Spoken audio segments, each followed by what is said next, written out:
Le fil conducteur de ma carrière est basé sur deux choses. Tout d'abord, la création. J'aime la création, j'aime les créateurs. Moi-même, je ne suis pas créateur, mais je les aime, je les comprends. Et mon ambition, c'est de, lorsque quelqu'un est bon et fort, c'est de réussir à le faire voir, acheter, exposer dans le plus grand nombre d'endroits, en tout cas les endroits dont je m'occupe. Donc ça, c'est vraiment le fil conducteur et ma passion.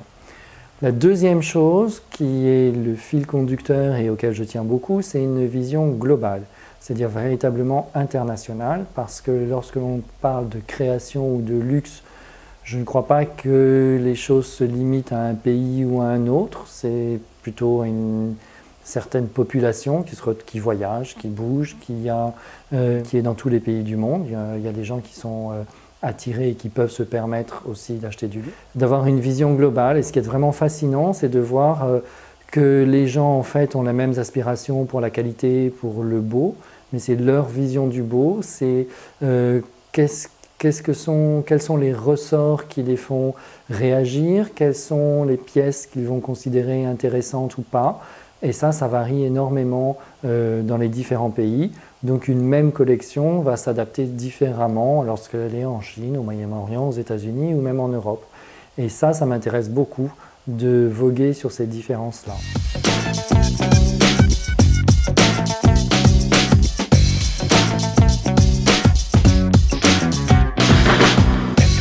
La situation actuelle, si on parle au niveau donc, du luxe et des créateurs, elle a été très compliquée depuis environ 20 ans à cause de l'apparition des grands groupes.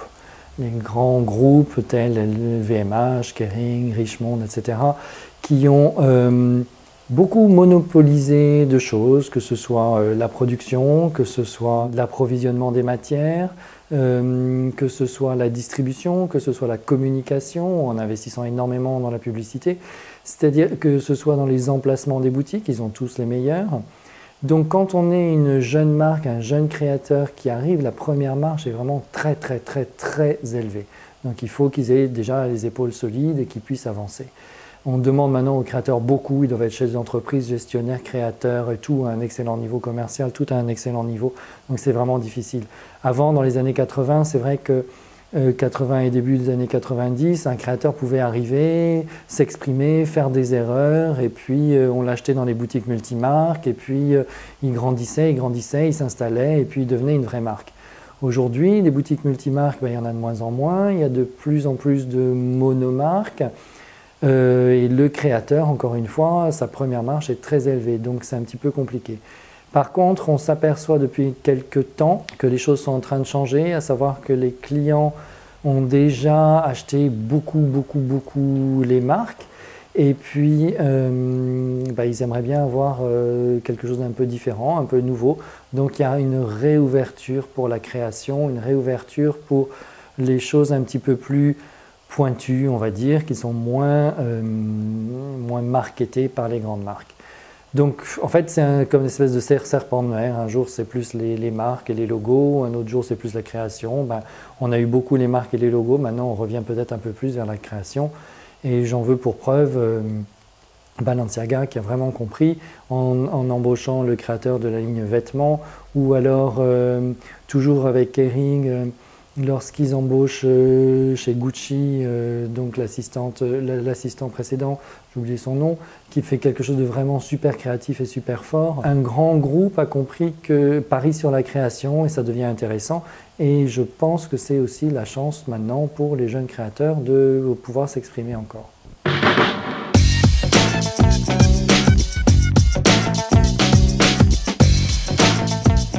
Fashion Intelligence est à la fois un bureau d'achat et un bureau de développement de marque. Nous sommes très implantés sur les nouveaux marchés et mon ambition ce serait de continuer à développer la Chine qu'on connaît bien et puis peut-être de s'intéresser aux marchés qui s'ouvrent, peut-être l'Iran, peut-être l'Asie du Sud-Est. Et puis aussi pourquoi pas un jour l'Inde. L'Inde c'est très compliqué mais ça bouge quand même.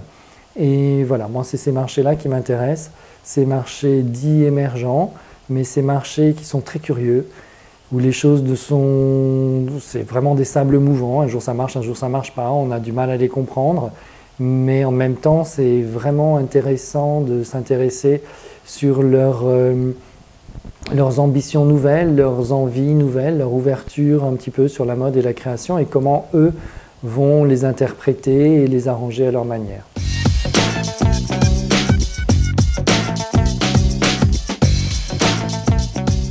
J'ai pour habitude de dire que pour moi la mode parisienne n'existe pas, parce que ce qui me gêne c'est parisien dedans. Pour moi il y a les bons créateurs et les moins bons. Paris a eu l'intelligence de fédérer la mode du monde entier. Donc durant les Fashion Week, les créateurs du monde entier viennent, les acheteurs et la presse du monde entier viennent aussi.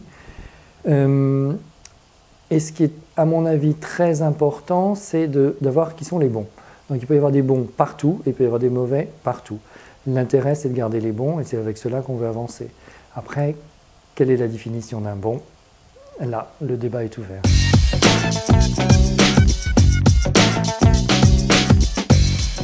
Mon projet passion serait de développer un espace de retail, évidemment, qui intégrerait à la fois les nouvelles technologies mises au service du retail de l'espace physique, pour créer une expérience complètement différente et nouvelle, de mélanger cette expérience physique avec une expérience online, évidemment, une boutique en ligne, mais en le poussant un petit peu. Les nouvelles technologies permettent tellement de choses, que ça aille à la réalité augmentée, que ce soit les hologrammes, pourquoi pas, que ce soit la reconnaissance d'images. Bon, il y a vraiment beaucoup de pistes à suivre. Donc tout ça est assez intéressant et encore assez nouveau. Donc de l'intégrer, pour moi le retail, le lieu de vente va remplacer plus ou moins le magazine. Donc un lieu où on peut comprendre, s'informer, découvrir, vivre des choses, parce que c'est là où on pourra véritablement voir l'expérience des marques. Et puis, acheter ou pas, évidemment acheter, mais après on peut passer online pour acheter. Donc, c'est ça qui m'intéresse, de dire si on pousse les choses à l'extrême, peut-être un échantillon en boutique de chaque taille. Et puis après, si on passe online, on peut bien essayer de personnaliser cet échantillon. J'imagine une basket par exemple, on essaye la taille qui nous va, on la voit, on dit tiens, on peut rajouter ceci, cela. Ou alors on est livré tout de suite, ou alors on attend un tout petit peu. Les imprimantes 3D ne sont pas encore tout à fait au point, mais ça viendra. Qu'est-ce qu'on peut faire avec ça?